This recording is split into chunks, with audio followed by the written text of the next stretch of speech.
Assalamu alaikum wa rahmatullahi wa barakatuh. Okay, I'm going to apologize now for the narcissism. I got a new camera and I'm trying to figure things out and I kind of get caught up in the display. See myself? There's a thing tracks my head. Alhamdulillah, I've been blessed with a new toy. I've been saving up for a while. I got a new camera and inshallah it's going to take my videos to the next level. You know what I'm saying? Whew. Yeah, my wife's going to see this and tell me to act my age. But I don't know what that means. So maybe that's part of the problem. Act my age. I don't know what somebody my age is supposed to act like. I have been announcing that I will no longer be answering messages on my Facebook profile, my personal profile, and I've been trying to push people to the page. So please, if you want to continue to follow and to see the Dawah stuff, go to the page. Shift over to the page. And I apologize and I do my best to respond. You know, I'm trying to be one of those individuals that engages. I'm not a scholar. I'm not a sheikh. I would like to think in my heart that I am a student of knowledge. Allahu alam. I'm trying to free up time, and if you ask me questions, I do my best, and I try to give you resources as best I can based on what I believe and what I understand, based on Quran and Sunnah. And then it really, the rest is up to you. You know, I can give you plenty of books and plenty of resources. It's up to you to read them and to learn and to continue to read and learn for your benefit. And knowledge actually is kind of this is the segue anyway. I was inspired this weekend because of an incident in which somebody came to me and basically confronted me, and their argument came down to Islam is evil and wrong, and I don't know anything because I'm a dumb, stupid white convert who doesn't speak Arabic. That was really what it came down to. No. Okay. And we got stopped by some individuals who are from Egypt. I asked them if they're Coptic Christians, and they're like, no, we're not anything. And I don't understand what this whole idea is with the Christian missionaries anymore, but there's this big movement of Christians who are not denominational. I'm not, right? But the fact is that they're using books. The Bible itself is written and you know, it's taught based on denominations, right? You got the Roman Catholic, and you've got, right, so it's got its number of books, the 73 books and the 66 books and the King James and all these different versions. But the essence of the teachings that come from this book, that people believe in, come from a denomination. You go to a particular church or a particular preacher, and they will teach you the Bible in a particular way.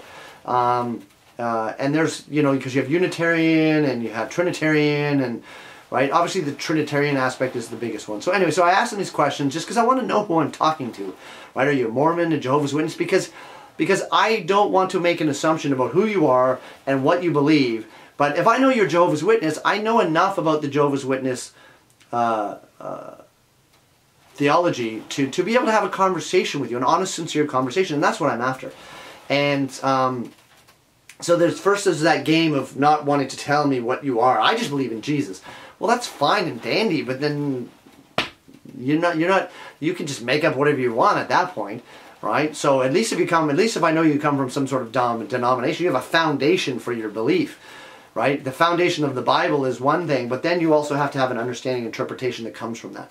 So, but anyway, this wasn't about the Bible, because of course I needed to be saved as the white Christian or white convert, revert Muslim guy who doesn't speak Arabic, and he's just ignorant of all things Arabic.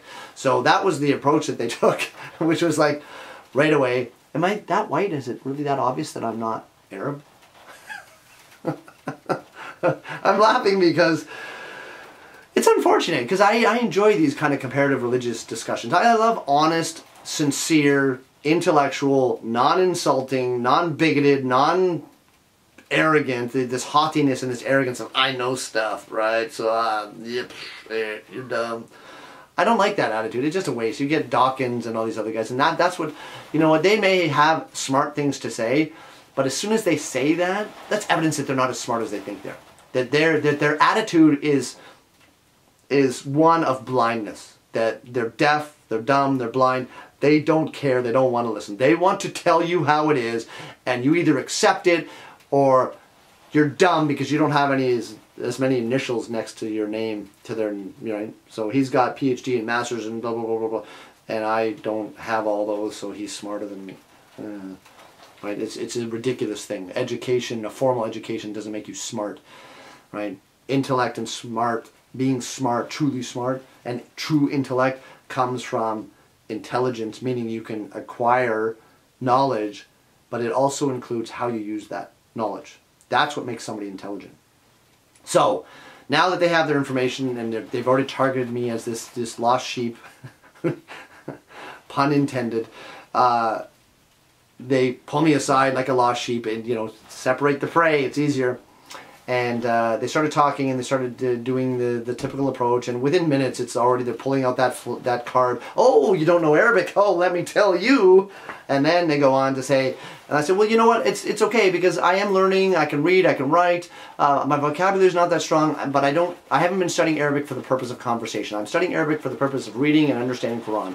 Now, in terms of deeper knowledge, I have some friends, I have contact with scholars and individuals, people who are qualified. Some of them have studied classic Arabic, they've memorized the entire Quran, they've memorized thousands of hadith, they've studied for years, some of them even decades, at different universities in the Muslim world. Some of them gone to Al-Azhar University in Egypt, where you're from, by the way, and the first thing that they say to me is, they're lying to you. And I'm like, wow, like you're pulling out all the bam, you're just like, and I'm just, oh, and I'm the birds. But anyway, so you know what? If you get into these conversations, you know, be very careful. If they start taking these tactics, and they'll usually come out very quickly. If you're a new Muslim, just stand back and watch people, learn. Don't engage in these conversations. Learn from other people who've done it more often. Not that I'm any more of an expert than anyone else, but I am very confident and strong, and I don't get shaken by these things. Unfortunately, a lot of people jump into Dawah so quickly that these things shake them. So this again is why your weapon, your foundation, your defensive wall will be your knowledge. I say, you know what, okay, I appreciate it, give me the thing, I go home and I read it, and I learn from it, and I take the time and the effort to learn. Alhamdulillah, I have this desire like a vampire. You know, that's my blood. I love to learn my deen. Allah subhanahu wa ta'ala protect us all. May Allah guide them, and of course, more importantly, may Allah guide us to true knowledge and good strength. And inshallah, I will do more of these. Let me know if it's anything, you know, beneficial. You know, make sure you like, share the videos, help me to get my channel go up and going. So the more you engage in my Facebook, the more we're working together as an ummah. You know, don't think just clicking like and sharing is something small. You know, who knows? Allah knows, somebody might accept Islam because you shared something that I did, and we all get a part in this. So let's work together as a community. Let's not get caught up in these tricks and these manipulations, especially with all that's going on in the world. So may Allah protect us all, whether you're Muslim, non-Muslim. Nobody wants to get hurt. No one wants to see people they love get hurt. So I pray that we're all safe. So assalamu alaikum. Peace be upon you. Ciao.